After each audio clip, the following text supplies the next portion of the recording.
இறைம்பு அவர்களின் பிறந்த நாளை கொண்டாடுறோம். இன்னைக்கு இறைம்பு அவர்களுடைய பிறந்த நாள். அது சிறப்பாக விமர்சையாக கொண்டாடுற நோக்கத்திலையும் அவருடைய நூல்களை மக்களுக்கும் வாசகர்களுக்கும் எடுத்துச் செல்வதற்காகவும் அவருடைய எழுத்துக்களை வாசிக்கணும் அப்படிங்கிற நோக்கத்துக்காகவும் இந்த பிறந்தநாள் திருவிழா மாதிரி நம்ம கொண்டாடுறோம். இறையன்புவை பற்றி சொல்லணும் அப்படின்னா நிறைய சொல்லுவீங்க. எங்களுக்கு முதலாக அறிமுகமானவர் 7வது அறிவு அப்படிங்கிற நூல் வழியாக தான் அவர் அறிமுகம். அந்த புத்தகத்தில் ஒவ்வொரு பக்கத்துலையும் ஒரு சுவையான தகவல், தொடர்ச்சியாக வாசிக்க வேண்டிய அவசியமே இல்லாத ஒரு நூல். எந்த பக்கத்தில் வேணாலும் எப்போ வேணாலும் புரட்டி பார்த்தாலும் அதில் ஒரு தகவல் இருக்கும். அதே மாதிரி இப்போ நம்ம இப்போ கொடுத்துருக்கிற நூல்கள் 32 பக்கம் கொண்ட இந்த கட்டுரை நம்ம தமிழ் சமுதாயம் எப்படி மேன்மை வருமோ. இவ்வளோ பெரிய ஒரு எழுத்தாளர்களை ஒரு ஜுவல்லரி ஷாப் அவங்களுக்கு இவ்வளோ இம்பார்ட்டன்ஸ் கொடுத்து பண்ணுறது பெரிய பெரிய விஷயம். ஃபர்ஸ்ட்டு அங்கே இருக்கிற பணியாளர்கள், ஓனர்ஸ் எல்லாத்துக்கும் மிகப்பெரிய நன்றி கலந்த வணக்கங்கள். என்னுடைய ஃபர்ஸ்ட் கங்க்ராச்சுலேஷன்ஸ். கோட்டை மூவா மாணிக்கம்மன்கோ தங்கநகை மாளிகையிலேருந்து காளீஸ்வரி பேசுகிறேன்.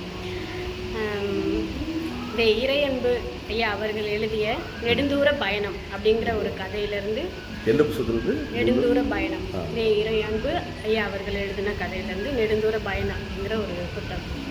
அதுலேருந்து ஒரு கதைன்னு சொல்ல முடியாது, அவருடைய கட்டுரை அப்படின்னு சொல்லலாம். ஒரு எல்லாமே கட்டுரை தான். சிறுகதையும் இருக்கும், சிறுகதையும் போட்டிருக்கோம். அந்த நூல்லேயே மேலே எழுதியிருப்பாங்க இடது பக்கத்தில். முதல் பக்கத்தில் அது என்ன பேருன்னு போட்டிருப்பாங்க. அது இடது பக்கத்தில் கட்டுரை, சிறுகதைகள், நாவல் அப்படின்னு போட்டிருப்பாங்க. அதெல்லாம் இருக்குது, அதெல்லாம் பார்த்தோம். சொல்லுங்கள். கட்டுரை நம்ம நெடுந்தூர பயணங்கள்லாம் பண்ணுவோம். அப்போல்லாம் என்ன மாதிரி விஷயங்கள்லாம் செய்யணும், என்ன மாதிரி விஷயங்கள்லாம் நம்ம அதில் செய்யக்கூடாது அப்படின்றது எழுதியிருப்பாங்க. சாதாரணமாக இன்றைக்கி காலையில் நடந்த ஒரு விஷயம். ஆட்டோவில் வந்துட்டுருக்கோம். ஆட்டோவில் வர்றதுக்காக ஷேர் ஆட்டோக்காக நின்றுட்டுருக்கோம். அப்போ ஒரு ஐயா, எல்லாம் பெண்களாக தான் நிற்கிறாங்க. ஒருத்தர் மட்டும் ஒரு ரொம்ப வயசானவருன்னு சொல்ல முடியாது, ரொம்ப மீடியமான பையனும் சொல்ல முடியாது. வேகமாக ஏறி போய் அந்த ஆட்டோக்குள்ளே முதலாக உட்காந்துக்கிறாரு. எல்லோரும் முகம் சொல்லிச்சிட்டு நிற்கிறாங்க பெண்கள் எல்லாம். இவர் முன்னாடி போய் உட்காந்துக்கிட்டாரு, அவரோட போய் நம்ம எப்படி போய் ஒட்டி உரசிட்டு உட்கார்றது அப்படின்னு சொல்லி எல்லோரும் சங்கடப்படுறாங்க. இருந்தும் சரி அப்புறம் என்ன பண்ணுறது, பஸ் வர டைம் வேறு ஆகுமே அப்படின்னு சொல்லிட்டு எல்லோரும் போய் அட்ஜஸ்ட் பண்ணி உட்காந்துருக்கோம். உட்காந்த பிறகு ஆட்டோ வந்துட்டுருக்கு. அப்போ ஒரு 3 பசங்க மட்டும் பின்னாடி உட்காந்துருக்காங்க. என்னோட பக்கத்தில் உட்காந்துருந்த ஒரு அம்மா சொல்கிறாங்க, தம்பி நீங்களாம் எங்கேப்பா போகிறீங்க அப்படின்னு கேட்குறாங்க. நிலக்கோட்டைக்கு போகிறோம் அப்படின்னு. நான் தம்பி அடிச்சு விடாதீங்கடா அம்மாவை, ஊரை மட்டும் சொல்லுங்கடா, எங்கே போகிறீங்க மட்டும் சொல்லுங்கடா அப்படின்னு. நிலக்கோட்டைக்கு போகிறோம் என்னவா அப்படி. அந்த அம்மா பார்த்தீங்களாப்பா அந்த பிள்ளைங்க எப்படி பேசுதுன்னு. நான் எங்கேப்பா போகிறீங்கன்னு தானே கேட்டேன். ஒரு பணிவாக பதில் சொல்கிறானுங்களான்னு பார்த்தியா எப்படி பேசுகிறாங்க. காலமெல்லாம் மாறிக்கிட்டே இருக்குது. முன்னெல்லாம் நம்ம எங்கேப்பா போகிறீங்கன்னு கேட்டால் இந்த இடத்துலேருந்து முதல்ல ஆரம்பத்துலேருந்து முடிவு வரைக்கும் சொல்லி முடிச்சிருவோம். நாங்கள் போய் இறங்க தட்டிக்கும். இவன் எங்கேப்பா போகிறேன்னு கேட்டதுக்கே ஒரே வார்த்தையில் என்னை அடிச்சு விட்டா நான் பெஸ்ட்டாட்டுக்கு உட்காந்துட்டேன் அப்படின்னு சொல்லிட்டாங்க. ஸோ அந்த மாதிரி ரொம்ப கோவமாக எடுத்தெறிஞ்சு திமுறாக பேசாமல் சாதாரணமாக நம்ம கூட பயணிக்கிறவங்களோட பேசினா ரொம்ப நல்லாயிருக்கும். அப்புறம் அந்த அம்மா அவங்களுடைய தகவலை சொல்கிறாங்க. இப்படி தான்ப்பா நேற்று நைட்டு நான் ஒரு திருவிழாவுக்கு போயிருந்தேன். கோயில் 2 இடத்துல இருக்குது. சாமி இந்த இடத்துல இருக்காப்பா இந்த இடத்துல இருக்காப்பான்னு தான் கேட்டேன். அந்த பையன் என்ன சொல்கிறான், இங்கே தான் இருந்துச்சு, இப்போ இன்ன வரைக்கும் இங்கே தான் இருந்துச்சு, இப்போ தான் கொண்டு போயிருக்காங்க, போகணும்னா போங்க வேமா. அதை சொல்கிறது கூட அவன் அவ்வளோ வேகமாக சொல்கிறேன். அவ்வளோ அவன் கோவப்பட்டு சொல்கிறானா இல்லை சொல்லக்கூடாதுன்னு சொல்கிறானா, நீ ஏன் என்கிட்ட கேட்ட அப்படின்றதுக்காக சொல்கிறானானே தெரியல. ஆனால் அந்த மாதிரி பதில்களை பிள்ளைங்க கொடுக்குறாங்க. சரின்னு சொல்லிட்டு கொஞ்சம் மன வருத்தத்தோடு நான் நடந்து போயிட்டுருக்கேன். அந்த திருவிழாக்காக வால் போஸ்டர் அடித்து ஒட்டியிருக்காங்க பசங்கள்லாம். இப்படி முறைக்கிறான் ஒருத்தன், இப்படி முறைக்கிறான் ஒருத்தன். அவங்களோட பொசிஷனே பார்க்கும்போது ஐயோ இவங்கெல்லாம் ஒரு இனிமேல் வர்ற காலத்தில் இவங்க எப்படி வரப்போகிறாங்க பார்த்தோன்னே நம்ம கணிச்சிடலாம். அந்த மாதிரி ஒரு பார்வையில் இப்படி பார்க்குறாங்க. ஒருத்தன் சட்டையை தூக்கி விடுறான், ஒருத்தன் வாழ்க்கம்போடு நிற்கிறியான். பார்க்கவே எனக்கு ரொம்ப பயமாக இருக்குப்பா. பிள்ளைங்களாம். வணக்கம். மணப்பெண்ணின் மாணிக்கத்தேர் நிலக்கோட்டை மூவா மாணிக்கம்மன் கோவில் இலக்கிய வட்டத்திலிருந்து ஒரு பதிவு. என் பேர் மீனாம்பிகை. நான் இங்கே கூட வந்தது இறையன்பு ஐயாவுடைய புத்தகத்திலேருந்து ஒரு தொகுப்புலேருந்து ஒரு சின்ன சின்ன சின்ன வெளிச்சங்கள்ங்கிறதுலேருந்து ஒரு பகுதி. இதில் வந்து வரம் அப்படின்னு சொல்லிட்டு ஒரு இது. அதில் என்னன்னா ஒரு சின்ன கதை சொல்கிறார் ஐயா. அதில் வந்து தட்டாம்பூச்சியும் வண்ணத்து பூச்சியும் இருக்குது. 2 பேரும் பேசுகிறாங்க. தட்டாம்பூச்சி சொல்லுது, நீ மட்டும் எவ்வளோ அழகாக இருக்கிற, உன்னுடைய இறகுலாம் ரொம்ப அழகாக இருக்குது, எனக்கு மட்டும் பாரு இந்த மாதிரி இருக்குது, என்னை பார்க்கறதுக்கே ஆள் கிடையாது உன்னை மட்டும் ரசித்து பார்க்குறாங்க அப்படின்னு சொல்லி சொல்கிறாங்க. அவருடைய வெளி தோற்றத்தை வச்சு அது 2 பேரும் பேசுது. அப்போ வண்ணத்து பூச்சி சொல்லுது, அப்படி இல்லை, நான் வந்து பறக்கம்பூத்துலேயே வந்து நான் வந்து என்னை வந்து வதக்கி செதுக்கி உணவு இல்லாமல் குறுகி குனி எல்லாம் இருந்து நான் என்னை வெளிப்படுத்தும் போதில் எனக்கு கிடைச்ச இந்த இறகுகள் அப்படின்னு சொல்லி அது சொல்லுது. அப்போ ஒரு செயல்கள் வெளிப்படுத்தணும் அப்படின்னா நம்ம வந்து அதுக்கு இவங்க ராஜேஸ்வரி சொன்ன மாதிரி நம்மளே செதுக்கணும்னு சொன்னாங்க. அது மாதிரி உணவு இல்லாமல் அது வந்து இருந்து தான் அதோடைய வெளிப்பாடு வந்து அந்த ரெக்கையெல்லாம் அழகாக விரிஞ்சு வருது. அந்த மாதிரி நம்ம ஒரு செயல்கள் செய்யும் போதில் அதுக்கு தவம் இருக்கணும். தவம் இருந்தால் தான் வரம் கிடைக்கும். இந்த ஒரு சின்ன இது கதைக்கு அது ஒரு விளக்கம் சொல்லியிருக்கிறாரு. தவம் இல்லாமல் வரம் கிடைக்குமா அப்படின்னு சொல்லி சொல்கிறார். அப்போ எந்த ஒரு செயலையும் வந்து நம்ம வந்து மெனக்கெடணும். மெனக்கெட்டால் தான் நம்ம வந்து அந்த இதை ரீச் பண்ண முடியும். அது வந்து தவமாவோ வரமாவோ வரட்டும் நம்மளுக்கு. அப்புறம் நயதகு நாகரிகம் அப்படின்னு சொல்லி ஒரு புத்தகம், சின்ன புத்தகத்துலேருந்து ஐயா சொன்னது. இப்போ நாகரிகங்கிற பேரில் வந்து மேற்கத்திய நாகரிகங்கள் வந்து ரொம்ப இம்ப்ளிமெண்ட் ஆகி நம்ம அன்றாட வாழ்க்கையில் கூட ஒரு சிறிய கிராமத்தில் கூட நம்ம அந்த நாகரிகத்தெல்லாம் பின்பற்றுறோங்கிற பேரில் தவறான முறையில் பின்பற்றுறோம். நம்ம உணவு பழக்கங்கள் வேறு. நல்ல சிறுதானியங்கள் சாப்பிட்டு நல்ல கஞ்சி கூழ் எல்லாம் குடித்து நல்லா ஹெல்த்தியாக வச்சுருந்த உடம்பை நம்ம வந்து ஜங்க் ஃபுட்டுன்னு சொல்லிட்டு இந்த சாஸு, அப்புறம் நூடுல்ஸு, அப்புறம் இந்த பர்கர் இப்படின்னு சொல்லி நிறைய கடைகள் வந்துடுது. அதைத்தான் விரும்பி சாப்பிட்றோமே வழியா அது எப்படி செரிமானம் ஆகும், என்ன வேலை நம்ம பார்க்குறோம் அப்படிங்கிறதெல்லாம் இல்லாமல் போயிடுச்சு. அது ஒரு நூடுல்ஸ் வந்து நம்மளுடைய உணவு கிடையாது. சீனர்கள் வந்து நம்மகிட்ட எடுத்துக்கணும். அந்த சீனர்கள் அதை தயார் பண்ணுற முறையும் அதை சாப்பிடுகிற முறையும் வேற. நம்ம வந்து தண்ணி ஊற்றி சுட வச்சு சாப்பிட்றோம். அவங்க அப்படி சாப்பிட்றாங்க. அவங்க எப்படி சாப்பிட்றாங்கன்னு சொன்னாக்க அந்த ஃபுட்டுங்கிறது ஜங்க் ஃபுட்டு அப்படிங்கிறது நமக்கு தெரியாது. அப்புறம் நாகரிகங்கள்லாம் வந்து ஆற்றோடமாக தான் நடந்துகிட்டு இருந்துச்சு. அதிலிருந்து வில்லேஜ் சிவிலைசேஷன், அந்த மாதிரி ரிவர் சிவிலைசேஷன் அப்படி பெருகி நாகரிகங்கள் பெருகி நம்மளுடைய தரங்கள் எல்லாமே கூடி அந்த மாதிரி நம்ம வந்தோம். நம்மளுடைய நம்ம நிலத்தில் என்ன இருக்குதோ அதிலிருந்து எடுத்து நம்ம நாகரிகம் நம்மளுடைய எல்லா இதையும் அப்டேஷன் கொடுத்துக்கிட்டே இருந்தோம். அப்படி இல்லாமல் இப்போ வந்து வர இது வந்து அந்த மாதிரி இல்லை. எதை நோக்கி போகுது, உடைகள்னாலும் சரி, நம்மளாம் தேடி இந்த மண்ணிலேருந்து அதை செஞ்சு வளையலாவோ ஆபரணங்களாவோ நம்ம செஞ்சாங்க. நம்மளுடைய முன்னோர்கள்லாம் ஒரு ஆபரணம் போடணும், அது கூட சொல்லுவாங்க. மெட்டி அணிகிறது அப்படின்னா அந்த ஒரு நர்வ்ஸ் எல்லாம் வந்து அது ப்ரெஷர் கொடுக்குறதுனால அக்குபஞ்சர் மூலயமா அது வந்து நம்மளுடைய உடம்புகளில் அந்த ஒரு செயல்பாடு கொண்டு வரும். மோதிரம் போடுறது அதுக்கு தான் அப்படின்னு சொல்லி அந்த மாதிரி அணிகலன்கள் அணிஞ்சு நம்மளுக்கு வந்து இப்போ நாகரிகங்கள் சொல்லி நகைக்கடையில் செயின் போடுறது, நகை போடுறது, காலுக்கு தங்க கொலுசு போடுறது, மெட்டி போடுறது, அந்த மாதிரி நம்ம வந்து நம்மளுடைய தொழிலை விருத்தி செய்கிறதுக்காக ஆபரணங்களை கண்டுபிடிச்சி ஒவ்வொரு அப்டேஷன் கொடுக்குறோம். அது வேறு விஷயம். இந்த அணிகலன்கள்லாம் எப்படி அணிஞ்சது அப்படிங்கிறதுனா அந்த நாகரிகங்கள் முன்னேற்றத்தினால தான் வந்தது அப்படிங்கிறது ஒரு இது. இந்த நயதகு நாகரிகம் அப்படிங்கிறது திருப்பி நம்ம சொல்கிறது என்னதுன்னா, நம்ம சாப்பிட்ற பழக்கங்களோ கூட பப்ளிக் பிளேஸில், நீங்கள் இன்றைக்கி சொன்னீங்க ஆட்டோவில் வரும்போதில் வந்த இன்சிடென்ட், அந்த மாதிரி பப்ளிக் பிளேஸில் கூட ஒரு இடத்துல நம்ம க்யூவில் நின்று போகணுன்னா க்யூவில் நின்று தான் போகணும். நீ பெரியவன் நான் பெரியவன் அப்படின்னு சொல்லி டிக்கெட் போட்டு கொடுத்து முன்னாடி போகிறதுலாம் கிடையாது. கோவிலில் சாமி கும்பிட்றதுனாலும் கூட ஒரு இப்போலாம் ஒரு டோக்கன் கொடுக்குறாங்க. 100 ரூபா டிக்கெட்னா வேகமாக முன்னாடி கொண்டு போயிடுறது, இல்லாட்டி ஃப்ரீ டிக்கெட் தரிசனம்னா பின்னாடி லைனில் நின்று வர்றது. அன்னைக்கு சொர்க்கவாசல் திறந்துதான் அது சொர்க்கத்துக்காக போகிறாங்க, மக்கள் எல்லாம் போகிறாங்க. அதில் பார்த்தோம்னா ஒருத்தர் முன்னாடி போகிறான், சொர்க்கவாசலுக்கு முன்னாடி போகிறான் ஸ்பெஷல் டிக்கெட் வாங்கிட்டு. சொர்க்கவாசலுக்கு திறந்துருக்கணும், சொர்க்கத்துக்கு போகிறதுக்காக ஸ்பெஷலாக டிக்கெட் வாங்கிட்டு 100 ரூபா வாங்கிட்டு முன்னாடி போகிறேன். அது உண்மையிலேயே அவன் சொர்க்கத்துக்கு போவான்னு தெரிஞ்சா அவன் சொர்க்கத்துக்கு போகணும்னு நினைக்கவே மாட்டான், டிக்கெட் வாங்க மாட்டான், போக மாட்டான். அதெல்லாம் ஒரு நாகரிகம். அந்த நாகரிகங்கள்லாம் வந்து நம்ம இப்போ குறைஞ்சிக்கிட்டே வருது. நம்ம படிக்கிறதெல்லாம் வந்து நாகரிகத்தை வெளிப்படுத்துறது தான். நல்ல பழக்க வழக்கங்களை சொல்லி கொடுக்குறோம். நல்ல இதுதான் இப்படி தான் நடக்கணும் அப்படின்னா இது பழகணும், இந்த மாதிரி தான் போகணும், க்யூவில் நிற்கிறது இப்படி தான். ஆனால் இந்த ஒழுங்கு முறைகள்லாம் நம்ம பின்பற்றிட்டோம் அப்படின்னா நம்மளுடைய அடுத்த ரீச்சே வேறு மாதிரி. அப்போ தான் இந்தியா வளர்ந்த நாடாகும் இந்தியா. சரிங்களா? இது நன்றி, வணக்கம். நாடும் வளமும் செழிக்க, நகரமும் செழிக்க தொழில் செய்வோம். ஒழுக்கம் விழுப்பம் தரலாம், ஒழுக்கம் உயிரினும் ஒம்பப்படும்.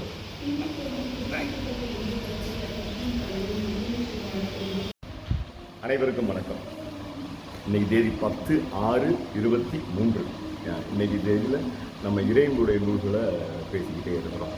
இறைவனுடைய நூல்களில் வந்து ரொம்ப அழுத்தமாக எல்லாரும் விரும்பி படிக்கிற நூல் வந்து 10,000 மைல் பயணம். இது நீங்கள் அவசியம் எல்லாருமே வாசிக்க வேண்டிய நூல். இந்த 10,000 மைல் பயணம் அப்படிங்கிற நூலில் வந்து ஒரு பயணக்கட்டுரை அப்படின்னு ஒரு கட்டுரை தான். இதை எல்லா கட்டுரையிலும் ஒன்று ஒரு விஷயம் சொல்லியிருப்பார். பயணம் அப்படின்னா ஸ்கூலில் போயிருப்போம், இல்லை நம்ம ஏதாவது சுற்றுலா ஃபேமிலியோட டூர் போயிருப்போம். டூர் போனால் அந்தந்த இடத்துல நான் அங்கே பார்த்தேன், இங்கே பார்த்தேன், இப்படி நேரம் செலவழிச்சேன், இங்கே வசதியாக இருந்துச்சு, சௌகரியமாக இருந்துச்சு அப்படின்னு இருப்பான். ஆனால் இந்த பயண கட்டுரைகளில் இறையன்பு வந்து வரலாற்று நிகழ்வுகளோட ஒரு பயணம் இங்கேருந்து யுவான் சாங் போகிறாரு, பாக்கியான் போகிறாரு, மார்க்கோ போல போகிறாரு, மற்ற சீனர்லாம் போகிறாங்க, இங்கேருந்து போகிறாங்க, அங்கேருந்து இங்கே வர்றாங்க. இப்போ இந்த வரலாற்று நிகழ்வுகளோட ஒரு பொருள் வியாபாரத்துக்கும் ஒரு வழக்கு நம்ம பேசிக்கிட்டு இருக்கோம். சாதாரணமாக பேசிக்கக்கூடிய ஒரு வழக்கம். இந்த வழக்கம் வந்து இங்கேருந்து அங்கே போகிறது. சில இடங்களில் ஒரு இது சொல்லுவாங்க, பறவைகள் வந்து ஏதாவது ஒரு விஷயத்தை கற்றுக்குச்சு அப்படின்னா நம்ம இங்கே இருக்கிற பறவைகள் என்ன கற்றுக்கிடுச்சோ அது வந்து அண்டார்டிகாங்கிறது அந்த குளோபில் வந்து மேலே ஒரு பகுதி, குளிர்ச்சியான பிரதேசம், அங்கே வரைக்கும் போயிடும். ஒரு பறவை இன்னொரு பறவை பார்க்குறது, அப்படியே கண் மூலமாக வசீகரிக்கிறதும் பார்க்குறதும், அப்படியே ஒரு இடத்துக்கு போகணும்னா எல்லாமே பழகிடும். அது மாதிரி நம்மளுடைய செயல்பாடுகள் இருக்கு இல்லையா, நம்ம என்ன செயல்படுறோம், எப்படி பேசுகிறோம், நடந்துக்கிறோம், நம்ம பண்பாடு, நம்ம காஃபி குடிக்கிற முறைகள், அதுக்கப்புறம் நம்மகிட்ட இருக்கிற பொருள்கள். நம்மகிட்ட இங்கே இருக்குது நம்ம கிராம்பு இருந்தது, அப்புறம் மிளகு. அந்த மிளகு இதுகள்லாம் கடந்து எல்லா ஊர்களுக்கும் போயிருக்கு. அதை வரலாற்று நிகழ்வுகளோடு சொல்கிறது. அதோடு சேர்த்து இவர் வந்து முக்கியமான பணியில் இருக்கிறார், அரசாங்க பணியில் இருக்கிறார். அந்த அரசாங்க பணியில் இருந்துட்டு இந்த கட்டுரைகளை தயார் பண்ணுறதுக்கு நிறைய வாசித்து செயல்பட்டுருக்கார். அதனால் இந்த 10,000 மைல் பயணங்கிறது ரொம்ப அவசியமாக நீங்கள் படிச்சுக்க வேண்டியிருக்கும். தக்காளி எப்படி ஒரு நாட்டிலேருந்து இங்கே வந்தது, முகலாயர்கள் என்னென்ன பிரியாணி, நம்ம இப்போ எல்லாம் மெட்ராஸு எல்லா ஊர்லேயும் சாப்பிட்டா பிரியாணி தான். பிரியாணி வந்து நம்மளுடைய உணவு கிடையாது. இட்டலி, இட்டு அழி அப்படிங்கிறது. ஆமாம், அதான் இட்டலி அப்படின்னு. அதெல்லாம் எப்படி எங்கேருந்து வந்தது, இதெல்லாம் சம்மந்தமாக இந்த நூல்களில் போட்டிருப்பாங்க. இதில் ஒரு 2 கருத்துக்கள் மட்டும் நம்ம சிம்பிளாக பதிவு பண்ணிக்கலாம். ஒரு இதில் வந்து ஃபார்சி அப்படிங்கிற மக்கள் வந்து ஒரு வெளிநாட்டுக்காரங்க அங்கே நம்ம நாட்டுக்கு வரும்போது வந்து அந்த மன்னர்கிட்ட கேட்குறாங்க, நாங்கள் இங்கே வந்து இருந்துக்கலாமா, தங்கிக்கலாமா அப்படின்னு சொல்கிறாரு. அந்த மன்னர் பார்க்குறாரு. மன்னர் பார்த்துட்டு, இங்கேயே கூட்டம் அதிகமாக இருக்குது, இங்கேயே மக்கள் தொகை அதிகமாக இருக்குது, இந்த மக்கள் தொகை அதிகமாக இருக்கிற இடத்துல உங்களையும் சேர்த்துக்கிறதுக்கு எங்களுக்கு கஷ்டம், முடியாத காரியம் அப்படிங்கிற உணர்த்துறதுக்காக ஒரு குவளையில், ஒரு கிண்ணத்தில், ஒரு டம்ளரில் ஒரு முழுசாக பாலை நிரப்பி அதை அவங்களோட பார்சிட்ட கொடுக்குறாரு. அது என்ன சொல்லுது அப்படின்னா, இங்கே உள்ளவங்களுக்கு இடம் பத்தாமல் இருக்குது, திருப்பி உங்களை சேர்த்துக்கிட்டா எப்படி கஷ்டம் இருக்கும் அப்படின்னு சொல்கிறார். அதில் உள்ள மூத்த பாசின மக்கள் என்ன செய்கிறாரு, அந்த பால் வாங்கி அதில் சர்க்கரையை கலந்து மன்றட்டு கொடுக்குறார். எங்களுடைய இருத்தல் இனிமையாக இருக்கும், உங்களுக்கும் நமக்கும் எல்லோருக்கும் அப்படிங்கிறது. வெறுப்பால் அப்போ தழும்புறது இல்லை, நிறைகளும் தழும்பு. அதில் சர்க்கரை கலந்தோடனே எங்களுடைய இருத்தல் இனிமையாக இருக்கும். இந்த சமயோசிதமான புத்திசாலித்தனமான பதிலை கேட்ட உடனே அவர் மன்னர் வந்து இவங்களெல்லாம் சேர்த்துக்கிட்டார் அப்படிங்கிற ஒரு தகவல் இருக்கும். பயணங்கள் நம்மளுடைய வாழ்க்கையில் ரொம்ப முக்கியமான விஷயம். நான் வந்து ஒரு 10-15 வருஷத்துக்கு முன்னாடி வந்து நிறைய இடங்களுக்கு எப்போவுமே போகிறது உண்டு. எப்போ எந்த இடத்துக்கு போனாலும் சரி, முடிஞ்ச அளவுக்கு யாரை கூட்டிகிட்டு போகணுமோ அப்படிலாம் கூட்டிகிட்டு போயிடுவோம். அப்போ என்னுடைய அண்ணன் பையன் தினேஷ் ஒரு பையனை கூட்டிகிட்டு போனோம். அவனை வந்து சயின்ஸ் ஸ்கூல் அமராவதி நகருக்கு நான் கூட்டிகிட்டு போயிருக்கேன். நிறைய இடங்களுக்கு கூட்டிகிட்டு போயிருக்கோம். சயின்ஸ் ஸ்கூல் அமராவதி நகருக்கு கூட்டிகிட்டு போன உடனே அவருக்கு வந்து அந்த பள்ளிக்கூடத்துக்கு மேலே ரொம்ப ஈர்ப்பு அதிகமாகி இன்றைக்கி அவருடைய பையனை சாய் பாருங்க, உனைத்தான் சொல்கிறேன், சாய் இவரை வந்து அந்த பள்ளிக்கூடத்தில் சேர்க்கணுங்கிறதுக்கு இவருக்கும் அந்த ஆர்வம் உண்டு. எப்படி நான் சின்னவனை அந்த வயசில் இருக்கும்போது பள்ளிக்கூடத்தை அதுங்க தான் சேரணும் அப்படின்னு ஒரு ஆர்வம் உண்டு. அங்கே என்ன சொல்லுவாங்க, இல்லை இங்கே இருக்கிறதெல்லாம் இருக்காதுப்பா, அங்கே வேறையாக இருக்கும், ஆனால் இங்கே இருக்கிறதெல்லாம் இருக்காதா, அங்கே வேறையாக இருக்குமா, அங்கே குதிரை ஏற்றம் இருக்குண்டா, குதிரை மேலே போகலாம், போட் எடுத்துட்டு தண்ணிக்குள்ளே போகலாம்ப்பா, பெரிய மலை மேலெல்லாம் ஏறலாம்ப்பா, வித்தியாசம் நல்லா இருக்கும். அதில் பயங்கரமான ஆர்வம். அங்கே பலதரப்பட்ட மக்கள் இங்கே ஒரே மட்டும் அங்கே பலதரப்பட்ட மக்கள் வருவாங்க, பல லாங்குவேஜ், ஹிந்துக்காரர் வருவாங்க, தமிழ்காரர் வருவாங்க, பெங்காலி எல்லாருமே வருவாங்க. அந்த லாங்குவேஜ் அந்த பலதரப்பட்டோம்னா நம்ம ரொம்ப கவர்ச்சியாகி நாங்கள் அந்த பள்ளிக்கூடத்தில் ஒரு அட்மிஷன் கிடைக்கிறதுக்காக நம்மளே தயார் பண்ணிட்டுக்கிட்டு அங்கே போய் சேர்ந்தோம். இன்றைக்கி அதே நேரத்தில் சாய் இருக்கிறார். சாய் எல்லாத்தையும் வணக்கம் சொல்லுங்கள். சாய் வணக்கம். இதெல்லாம் சாய். பயணம் அப்படிங்கிறதுல ஒரு அனுபவம். பயணப்பட்டோம்னா நமக்கு என்னென்ன இருக்குது அப்படிங்கிறதுல இல்லை. பயணத்தில் வந்து இந்த 10,000 மைல் பயணத்தில் வந்து இறைவன் சொல்லக்கூடிய மிக முக்கியமான ஒரு தண்டி யாத்திரையை பற்றி ஒரு பயணத்தில் தான் சொல்லியிருப்பார். தண்டி யாத்திரையில் காந்தி வந்து நம்ம இந்தியாவில் ஒட்டுமொத்த மக்களையும் எடுத்துக்கிட்டு போய் தண்டி யாத்திரையில் கலந்துட்டார். அப்போல்லாம் கேட்டால் ஏப்பா உப்பு காய்ச்சலை நிப்பாட்டிட்டா வெள்ளைக்காரன் வீட்டுக்கு போயிடுவானா? இதுதான் பெரிய கேள்வி. உப்பு காய்ச்சலை நிப்பாட்டிட்டா வெள்ளைக்காரன் எப்படி வெளியே போவான்? காந்திக்கு தெரியும் உப்புங்கிறது என்ன, அதனுடைய வியாபார நுணுக்கம் என்ன, அவங்களுடைய யோசனை என்ன. பல பேர் சொல்லும்போது வந்து நம்மெல்லாம் இந்தியர்கள் மாதிரி தமிழர்கள் மாதிரி ஒரு சிறுபட்ட அவருடைய எண்ணங்கள் யோசனைகள் அப்படி இல்லை. மேலே நாட்டு மேற்கத்தியர்கள் எப்படி சிந்திச்சாங்களோ எப்படி செயல்படுத்தினாங்களோ அந்த மாதிரி யோசனை உள்ளவர் அப்படின்னு சொல்லி சொல்கிறாங்க. அந்த தண்டி யாத்திரையை அவர் நடக்க அவர் பின்னாடி சேர்ந்த கூட்டங்கள், மக்களுடைய ஆரவாரம், பேச்சு மிகப்பெரிய வெற்றி கொடுத்தது. காந்தி வந்து எல்லாத்தையும் கூப்பிட்டு வாங்க அப்படி அந்த ஒரு பேர் சொல்லுக்கு அதெல்லாம் காந்திங்கிறதுக்காக வரல. காந்தி வந்து ஒவ்வொருத்தருடைய மனசுலையும் தொட்டு எந்த நிகழ்வாக இருந்தாலும் அவர் பயணப்பட்டு நடந்தே பயணப்பட்டு அந்த மக்களை வந்து சென்று சேர்ந்து நடந்துட்டார். இப்போ காந்தி சொல்கிறது சரியாக இருக்கும், நம்ம போகணும் அப்படிங்கிற வேகம். தண்டி யாத்திரை அந்த பயணம் அது மிகப்பெரிய பயணம். உப்பு அப்படிங்கிறதுலாம் சொல்லி சொல்லுவாங்க, is not worth is salt அப்படின்னு சொல்லி ஆங்கிலத்தில் ஒரு பெரிய பழமொழி உண்டு. ஏன்னா நம்ம அவனுக்காக நிறையா செலவழித்து ஒருத்தர் எடுத்திருப்போம், ஆனால் அதுக்கு உண்டான இதாக பொறுப்பாக இல்லை அதுக்குண்டான தகுதியோடு அவன் இல்லை. Is not worth is salt அப்படிங்கிற உப்புங்கிறதுக்கு உண்டான தண்டியாகிற அந்த தண்டி யாத்திரை. தண்டி யாத்திரை காந்தியை சொல்லும்போது காந்தியின் வழியில் சொல்லி எஸ் ராமகிருஷ்ணன் எழுதுகிற நூலாக நம்ம பார்க்கணும். எஸ் ராமகிருஷ்ணன் எழுதுனதில் வந்து காந்தியின் வழிகளை பற்றி நிறையா எழுதியிருக்கிறார். அதில் ஒரே ஒரு நிகழ்வு மட்டும் காந்தி இருக்கும்போது, காந்தி வந்து எந்தெந்த ஊருக்கு நம்ம தமிழ்நாட்டில் இல்லை இந்தியாவில் உள்ள எல்லா மாகாணத்துக்கும் போகும்போதுலாம் காந்தி இங்கே வந்தார், இங்கே காப்பி சாப்பிட்டாரு, இங்கே பேசினார் அப்படின்னு சொல்லி ஒரு கல்வெட்டுகள் வச்சுருப்பாங்க. அதை பற்றி பேசுவாங்க.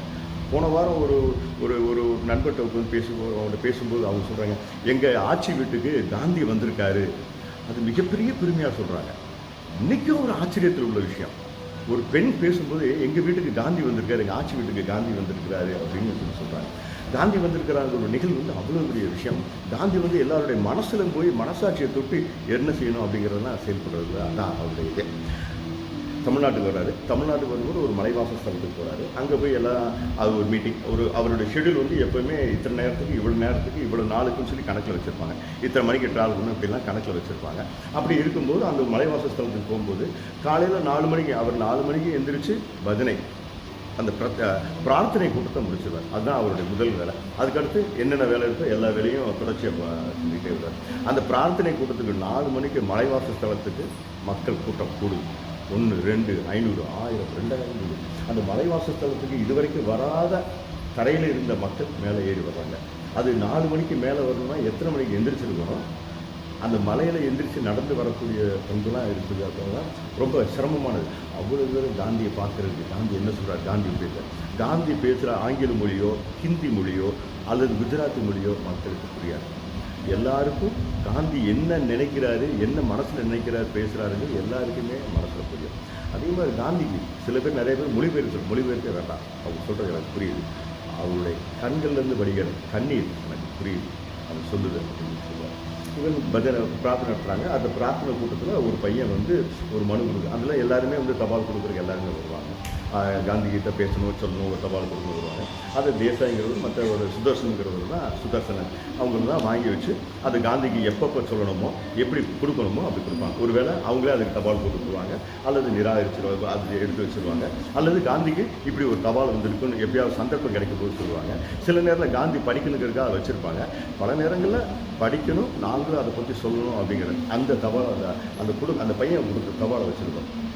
அந்த பையன் என்ன தபால் கொடுத்துப்பான்னா, எங்களுடைய சித்தப்பா வந்து கிட்டு, அவர் 5 வருஷமாக படுத்த படுக்கையாக இருக்கிறார். சுயநினைவு இல்லாமல் இருக்கிறார். இந்த கோமா ஸ்டேஜ் அப்படின்னு சொல்லி சொல்லுவாங்க. அந்த கோமா ஸ்டேஜில் இருக்கிறார். அந்த கோமா ஸ்டேஜில் இருக்கிறவர் வந்து அவருக்கு மிகப்பெரிய ஆசை, எப்படியாவது வாழ்க்கையில் ஒரு நாளாவது நம்ம காந்தியை சந்திச்சிட மாட்டோமா, அது நிராசையாக போயிடுச்சு அப்படின்னு சொல்லுவார். அந்த தபால் வந்து ரொம்ப சுதர்சனுக்கு வந்து ரொம்ப சிரமமாக இருக்கிறார்.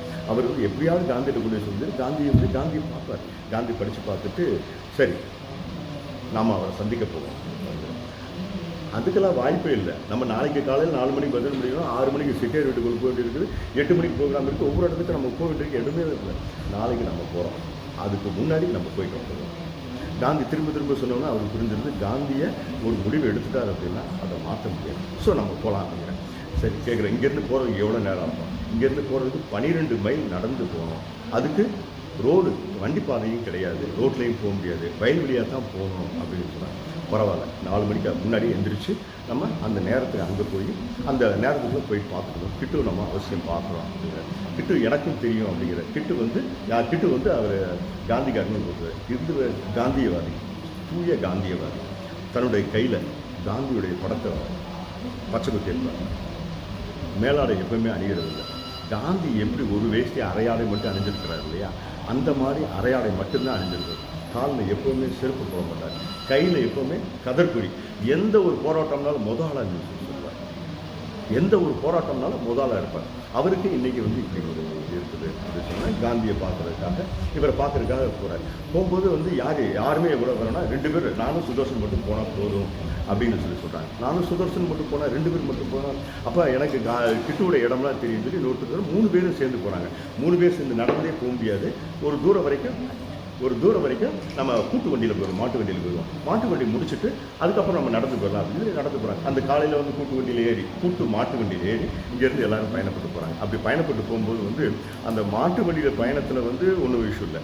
ஆனால் அது இறங்கி நடக்க ஆரம்பிச்சிட்டார் இல்லையா, அவர் நடக்கும்போது சாதாரண சம்சாரி காலையில் எழுந்திரிச்சு வேலைக்கு போவாங்களா அது மாதிரியே இருக்கலாம். அது மாதிரி இறங்கி நடந்து போகிறாங்க. அந்த வீட்டுக்கு நேராக போகிறாங்க. கிட்டுவுடைய மகள் இருக்கிறான். கிட்டுக்கு ஒரே மகள் தான். அந்த மகளுக்கு வந்து கல்யாணம் ஆகலாம். அப்பாவை முழுசாக கவனிச்சுக்கிறது தான் அவங்களுடைய வேலை. தட்டுறாங்க, கதவை திறக்கிறாங்க. கதவை திறந்து உள்ளே போனவுடனே அந்த பெண் பார்க்குற யார் என்ன ஏதுன்னு கேட்குறா. தெரியுது காந்தியே வந்திருக்கிறார் நம்ம வீட்டுக்கு, காந்தி வந்திருக்கிறார் நம்ம வீட்டுக்கு அப்படின்னு உடனெல்லாம் நடுங்குதான் அந்த பெண்ணுக்கு. மிக அழகாக அவர் எழுதியிருப்பார். காந்தி வந்திருக்காரு, உடம்பெல்லாம் நடுங்குது. அவர் வரவேற்கிறாரு, வாங்க அப்படிங்கிறாரு. அவர் வந்து யார், அவர் கிட்டு எங்கே இருக்காரு, கிட்டு அங்கே இருக்காரு. படுத்த படுக்கையாக இருக்கிறார். கிட்ட படுத்த படுக்கையாக இருக்காருன்னா 5 வருஷமாக ஒரு மனுஷன் வந்து படுத்த படுக்கையாக இருக்காருன்னா அவருடைய உடல்நிலை எப்படி இருக்கும் பாருங்கள். காய்ந்த சருகு போல இருக்குது அப்படின்னு சொல்லி உடலில் ஒன்றுமே அசைவு இருக்காது. கண்ணு மட்டும் யோசனை முடிக்கும். இவருக்கு என்ன பண்ணுறீங்க அப்படின்னு சொல்லி அவர் மகத்தை கேட்குறாங்க. அவருக்கு வந்து சுடுதண்ணியில் உத்தர வச்சு கஞ்சி தண்ணி மட்டும் தான் குடிக்கிறாரு. மற்றபடி உடல் பாதையில் போனால் நம்ம சுத்தம் பண்ணுறது தான். சுத்தம் பண்ணிகிட்டு இருக்கேன், 5 வருஷம் பார்த்துக்கிட்டே இருக்கேன். ஆனால் அவர் எப்போதுமே உங்களை தான் பேசிக்கிட்டே இருப்பார். காந்தி காந்தி காந்தி முழு ஆயுசு முழு வருஷம் முழுக்க அந்த காந்தி பற்றி மட்டுமே பேசிக்கிட்டே இருப்பார். அந்த காந்தி மட்டும் நினைப்பே இருக்கார். இன்றைக்கி எடுத்துகிட்டு ரொம்ப சந்தோஷமாக இருக்கு அப்படின்னு சொல்லுவோம். சரி, இப்போ அவருக்கு என்ன சாப்பாடு கொடுப்பீங்க அப்படின்னு கேட்குறாரு. அவருக்கு களி கொடுப்பாங்க, கொண்டு வாங்க அப்படிங்கிறாரு. களி கொடுக்குறாங்க. களி கொடுத்தோன்னா அது காந்தி தான் அவருக்கு புகட்டி விட்டார். அது கொஞ்சமாக உள்ளே போகுது, அப்புறம் கொஞ்சம் வெளியில் வருது. காந்தி அவருடைய வேட்டியிலிருந்து தொடச்சி வச்சுக்கிட்டு அவர் குடிச்ச மீதம் இருந்த களியை காந்தி சாப்பிட்டு அவருக்கு என்ன செய்யணும், அடுத்து எப்படி கவனிக்கணும் அப்படிங்கிறது அவர் உடம்புலாம் தொடச்சி விட்டாங்க. சுடுதண்ணியும் துணியும் கொண்டு வாங்க அப்படிங்கிறாரு. அந்த அம்மா பார்த்தீங்கன்னா இவர் செய்ய போகிறாங்க, இல்லை நாங்களே பார்த்துக்கலாம், எடுத்துருவாங்க அப்படிங்கிறாரு. அந்த அம்மா பேசாமல் இருந்தோன்னு இவரே நேரம் சமைக்கிறதுக்கு போகிற மாதிரி நிறைய இருங்க நானே கொண்டு வரேன் அப்படின்னு ஒரு இரும்பு வாயில் கவனம், இரும்பு வாயில் பழைய கிழிஞ்ச துணியை கொண்டு வராங்க. அது தண்ணி சுடுதண்ணி இருக்குது. காந்தி வந்து சுடுதண்ணியை தொட்டு பார்த்து அந்த சூடு பொறுத்துற மாதிரி நெஞ்சில் வச்சா கையில் வச்சா அந்த சூடு தாங்குற மாதிரி உள்ள சூடு வச்சு அந்த துணி இருக்குது. காந்தி வந்து அந்த கிட்டுக்கு உடம்பு பூரா தொடச்சிப்பார்.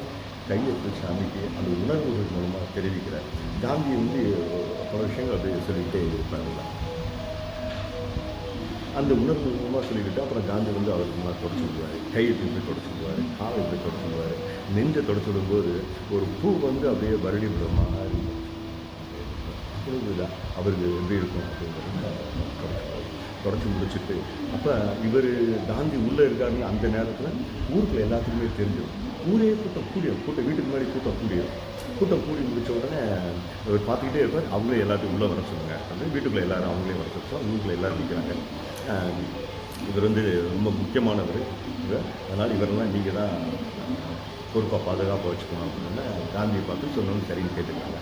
அப்போ அந்த காந்தி வந்து அவருடைய உணவு எடுத்துக்கிட்டது, அவர் தொட்டு தொடங்கி ஒப்படம் கொடுத்தது எல்லாமே இருக்குது. அந்த நேரம் வரைக்கும் அதிகமாக முழிப்பு இல்லை. கிட்டு முழிச்சிருக்கிறா இல்லையான்னு தெரியல. காந்தி பார்த்துக்கிட்டு நம்ம செய்கிறதுலாம் புரியுதா, கேட்குதா, தெரியுதா அப்படின்னு. அப்புறம் கூட்டம்லாம் வந்தோன்னா எந்திரிச்சா அவர் எழுத்தாளர் அவர் எந்திரிச்சு வந்ததுக்கப்புறம் காந்தி போய் அவர் கையை பிடிச்சி கையில் எழுதுறாரு. என்ன எழுதினாருன்னு புரியலை. ஆனால் கிட்டு கண்கள்லேருந்து லேச கண்ணீர் கசிக்கும். கிட்டுக்கு புரிஞ்சிருச்சு என்ன எழுதுனாருன்னு சொல்லி. அது அப்படி அந்த கிட்டு என்ன அவர் காந்தி அப்போ காந்தி சொல்கிறேன், நான் வந்த வேலை முடிஞ்சிருச்சு, நான் இப்போ கிட்டு பத்திரம் பார்த்துக்கணும் அப்படின்னு சொல்லி கிளம்புறாரு. இப்போ பிரார்த்தனைக்கு உண்டான நேரம், நம்ம எல்லாரும் பிரார்த்தனை பண்ணுவோம் அப்படின்னு சொல்லி எல்லாத்தையும் உட்கார வச்சு பிரார்த்தனை பண்ணுறாரு. கிட்டுக்காக பிரார்த்தனை பண்ணுவோம். கிட்டு ஏன் கிட்டுக்கு எப்படி ஆயிடுச்சு அப்படின்னா, கிட்டு வந்து ஒரு மது ஒழிப்பு கூட்டத்தில் போய் கலந்துக்குவார். அப்போ எல்லாரும் குடிக்கிறதுக்கு போய்கிட்டே இருப்பாங்க. போய்கிட்டே இருக்கும்போது வந்து போகாதரா உங்கள் காலில் இருந்து கெஞ்சரண்டா அப்படின்னு சொல்லி பல தடவை சொல்லும்போது வந்து போலீஸ்காரங்க வந்து அடின்னு அடிச்சிடுவாங்க. அந்த அடி தாங்க முடியாமல் பொறுக்க முடியாமல் அவர் வந்து மயக்கம் போட்டு விழுந்தவர் தான். அன்னைக்கு மயக்கம் போட்டு விழுந்தவர் தான் 5 வருஷமாக இன்றைக்கு வரைக்கும் அந்த மயக்கத்தில் கோமாலே இருக்கிறார். அப்போ பிரார்த்தனை கூடத்தில் கிட்டுவுக்காக பிரார்த்திப்போம் அப்படின்னு சொல்லி சொல்கிறார். கிட்டுக்காக மட்டும் இல்லாமல் அவரை அடித்த அந்த போலீஸ்காரர்களுக்காகவும் நாம் பிரார்த்திப்போம் அப்படின்னு அவர் சொல்கிறார். பக்கத்தில் இருந்த ஊர் மக்களுக்கு வந்து யாருக்குமே அது பிடிக்கல. நம்மளை ஒரு இது பண்ணியிருக்கான், அதுவும் அவங்க வந்து நம்மளை ஆட்சி செய்யணுங்கிற முறையில் அராஜகம் பண்ணியிருக்கான், அவனுக்காக பிரார்த்திக்கணுமா யாருமே அசையலை. திருப்பி சொல்கிறார், நம்ம அவங்களுக்காகவும் சேர்ந்து பிரார்த்திப்போம் அப்படின்னு சொல்லி அவர் பிரார்த்தனை கூட்டத்தை நிறைவுபடுத்துகிறாரு. அவருடைய மகனும் அந்த பிரார்த்தனை கூட்டத்தில் கலந்துக்கிட்டு இதுதான் காந்தியை பற்றி நம்ம நிறைய நெகிழ்வான விஷயங்கள் நிறைய தெரிஞ்சுக்கலாம். இது நமக்கு எப்படி சுதந்திரம் கொடுத்தது, காந்திங்கிற ஒரு ஆளுமை எப்படி அப்படின்னு. காந்தியை பற்றி இவர் இறைந்து சொல்லும்போது வந்து ஒரு கண்ணாடி, ஒரு தடி, இதை மட்டும் வரைஞ்சாவே போதும் அவர் காந்தி தான் எல்லாத்துக்குமே தெரியும். ஒரு கண்ணாடியும் ஒரு தடியும் வரைஞ்சா எப்படி அவருடைய பயணம் எங்கெங்க மூளை முழுக்குகளுக்கு எல்லாத்துக்கும் பயணம் பண்ணியிருக்காரு. அவருடைய பயணம் தான் இந்த நிகழ்வு. அந்த பொக்கவாய் சிரிப்புன்னு சொல்லுவோம், குழந்தை மாதிரி பொக்கவாய் சிரிப்பார். அந்த பொக்கை வாய் சிரிப்பு சிரித்தாலும் நம்ம காந்தி. அதுக்கெல்லாம் பயணம் போடுவோம், வாழ்க்கையை இனிமையாக்குவோம். நன்றி, வணக்கம்.